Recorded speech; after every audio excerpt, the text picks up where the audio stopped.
नमस्कार. तुमच्यातलीच तुमच्यासारखी तुमची मैत्रीण मी रंजना या माझ्या चॅनलमध्ये तुम्हा सर्वांचं सहर्ष स्वागत करते. आज मला काही पडलेले विचार आणि प्रश्न मी तुमच्यासमोर बोलणार आहे. तर जन्म म्हटल्यानंतर मृत्यू हा अटळ आहे. ज्या वेळेस या पृथ्वीवरती आपला जन्म होतो तर मृत्यू हा होणारच हे आपल्या सर्वांना माहिती आहे. तरी पण आपल्यातील आपुलकी आणि आपल्यातील माया ही वरचेवर कमी होत आहे आणि अहंकार मात्र वाढत चाललेला आहे. तर मला नेहमीच वाटतं असं का होतं. तर 2-3 आठवड्याखाली माझी आजी वारली आणि आजीचं नातंही आपल्यासोबत मैत्रीसारखं खूप वेगळं असतं, म्हणून आजीला विसरणं खूप जड जाते. ज्यावेळेस अशा काही घटना माझ्या आयुष्यात घडतात त्यावेळेस या प्रश्नाची उजळणी माझ्या डोक्यात परत चालू होते की इथं आपला जन्म होतो त्यावेळेस आपण एकटे येतो, आपल्यासोबत काही आणत नाही, आणि जाताना जेव्हा मृत्यू होतो आपला त्यावेळेस सुद्धा आपण एकटे जातो, काही सोबत नेत नाही. तरी पण अहंकार का वाढत चाललेला आहे, अहंकार का यावा. तर मला वाटतं की आयुष्य हे आपल्या एका प्रवासासारखं आहे. ज्यावेळेस आपण कुठे जाण्यासाठी प्रवास करतो तर त्यावेळेस जर आपण आजूबाजूच्या लोकांना थोडंसं आपण बोलत हसत खेळत जर तो प्रवास केला तर तो प्रवास कधी संपेल हा आपल्याला कळणार पण नाही. म्हणजे तो प्रवास आपल्याला खूप सुखकारक वाटेल. तर हा तर आपला जीवन प्रवास आहे. तर मग इथं पण आपल्याला सहप्रवासी हवेत ना.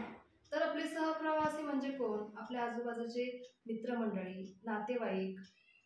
नातेवाईक म्हणल्यानंतर थोडंसं भांडणं रुसवे-फुगे होणारच.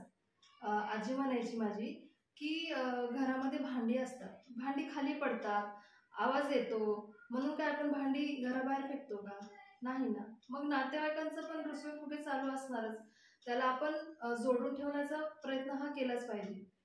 आणि एखाद्या वेळेस समजा एखाद्या नात्यामध्ये आपल्याला काही गैरसमज होतात, काही भांडणं होतात, तर काय होतात आजकाल की भांडण झालं तर त्यांनी पुढाकार घेऊन मला बोललं पाहिजे. अशा अट्टहासामध्ये त्या नात्यामध्ये दुरावा येत जातो. तर मला काय वाटतं एखाद्या वेळेस असं काही आपल्यासोबत घडत असेल तर आपला इगो किंवा अहंकार थोडासा बाजूला ठेवून आपण स्वतः पुढाकार घेऊन ते नातं टिकवण्याचा प्रयत्न करण्यास काय हरकत आहे ना. आणि पैशाचा तर अहंकार का करावा.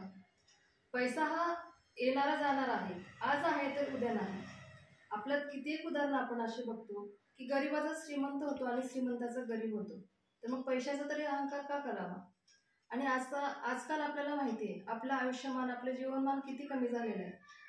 आज आपण घराबाहेर पडलेला व्यक्ती घरी येईल का नाही हे आपल्याला भरोसा नाहीये, किंवा या क्षणानंतर माझ्यासोबत काय होणार आहे हे मला माहिती नाहीये.